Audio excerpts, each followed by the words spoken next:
Hey everyone! Today I'm excited to share with you my delicious chocolate protein waffles made from the wholly cottage cheese.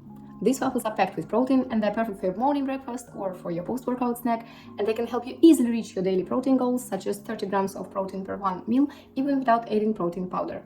And at the end of this video, I'll show you some raspberry and cream cheese sandwiches that I made from these waffles. They're perfect for when I want something that feels a little bit more like a dessert and to boost the protein content of my waffles even further with my low-calorie and high-protein cream cheese frosting. And also today I'll show you some options how can you do your own waffles if you don't have waffle maker but you have some oven or air fryer. Let's go. Okay, so in terms of the cooking process, everything will be extremely fast and easy. You can add all the ingredients directly into blender and blend everything together. I will mix firstly wet ingredients, then I will mix all the dry ingredients, then I will blend it. This technique helps me to unite all the flavors together, so our waffles will be even more rich in taste and the flavor. I will add 200 grams of bananas. For me, it's like 2 medium-sized bananas. Now let's add there 200 grams of zero-fat cottage cheese. As usual with the cottage cheese, check the texture of your own cottage cheese before adding it to the blender.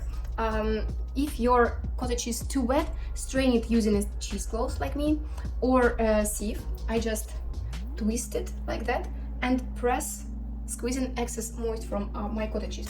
Okay, now let's not forget 2 eggs.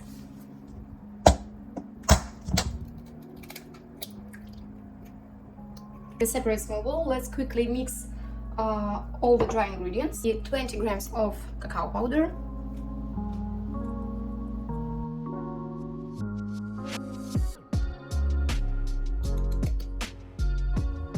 Today I'm recommending you to use the mix of the oat flour and the regular flour.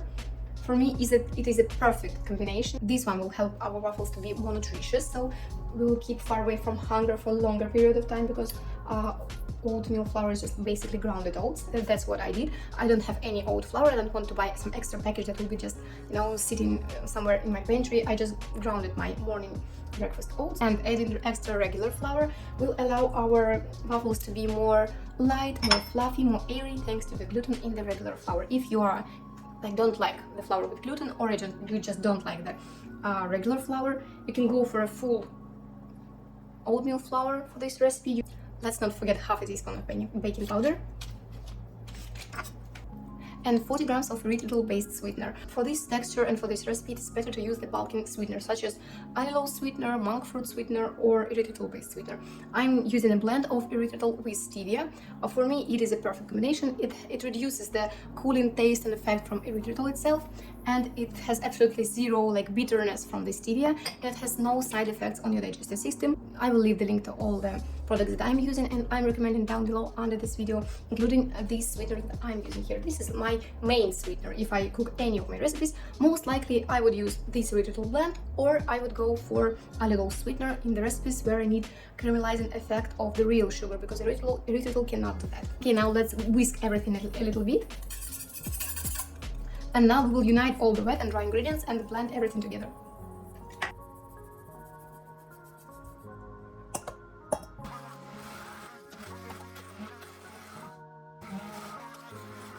Your butter once again after you finish blending, to check if you have all the ingredients that were especially at the bottom of your bowl, that they are all mixed in. Now we need to sit a little bit and rest, because we need our oats to soak the liquid from our butter and increase in volume and become more thick, so we can still have this thickening properties from the oat flour as we would have from the regular flour. I will leave it for 10 minutes. And while we're waiting, I will turn on my waffle maker, so it will be extremely hot. Please be sure that you pour the butter on extremely hot plates. Also, I wanted to tell that if you don't have any of waffle maker and you're still not sure if you need to buy it or no, or you just bought one and it was like maybe rainy and it was broken after a couple of uses, and you're thinking that, well, maybe I don't need to buy it at all, I have a solution for you. I've been living on these things after my grenier got broken. This is a silicone molds to bake your waffles in the oven or inside the air fryer.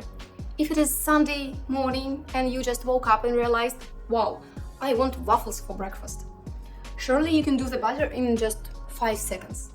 but then you had to stand and wait until the first 2 or 4 waffles baking. Then you will have to like wait a little bit more, then cook it for more. If you have especially if you have a big family, it is like very time consuming. So waiting for the whole batch to be done, it's like an hour. And that is why I have like 4 of these nice silicone molds. One mold gives me 5 waffles, so it is 20 waffles that can be done without even your presence. I just preheat my oven for 180 degrees Celsius, pop them in the oven, and I will just go to the bathroom, you know, do my morning routine, and I return after 20 minutes and my waffles are ready for the whole of my family, and also like, you know, some meal prep for the week as well. And you can easily store them inside your oven. It just takes absolutely no place. If you're like me and you don't like to clutter your pantry with, or your kitchen with all those devices, or you just want to start from something with your waffle making process and then decide if you still want to go for something like this one, the bigger one that can cook big and crispy waffles from various recipes, try these ones first and then decide for yourself. I use both, so if I'm doing some meal preps or baking them for my family, I would do this. If I want something special, something crispy, I would surely use my waffle maker. But I will try to find something on Amazon and place the links in the description under this video so you can try to use them as well.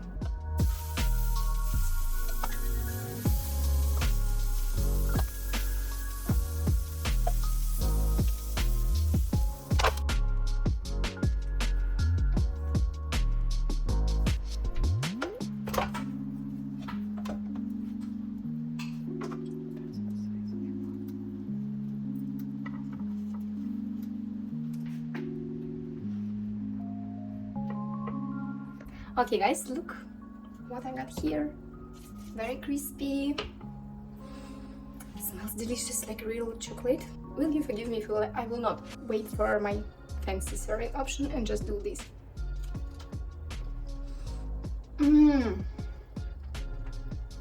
Amazing. It's so crispy on the outside and very nice. Very nice and moist and chewy from the inside. Perfect. So while I'm finishing this beautiful friend, I will show you my sandwich serving option. 100 grams of frozen raspberry. We will place it directly in a small pot and saute it over medium heat for 3 to 4 minutes until it's completely defrosted and release a bit of a juice. Okay, now let's wait for it to simmer and thickens a little bit.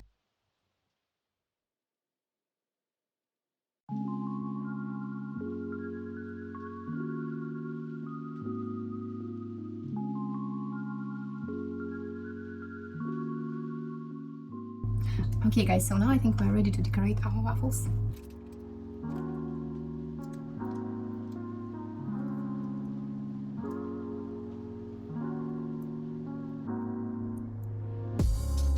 Add some extra cream flavor and texture with my low-calorie, high-protein cream cheese frosting. I will not go into deep details how I do it here in this video because I have already got some video with this recipe on my channel. So if you want to see my step-by-step video recipe how I get my low-calorie, zero-fat cream cheese frosting, it will be over here in the right top corner of this video, and also I will post it in the link under this video in the description.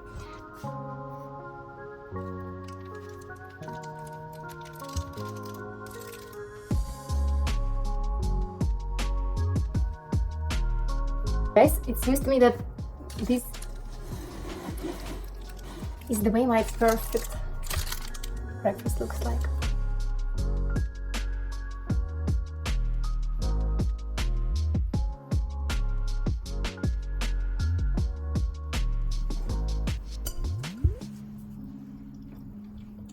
Guys, I just wanted you to know that I'm one of those people who never waste anything.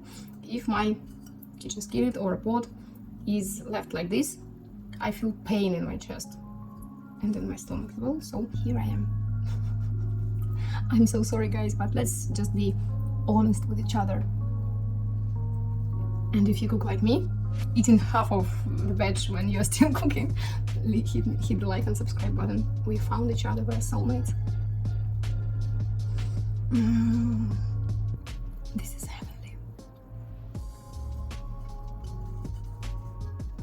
Honestly guys, I don't know a better combo or better flavor combinations than these chocolate butter waffles with raspberry filling.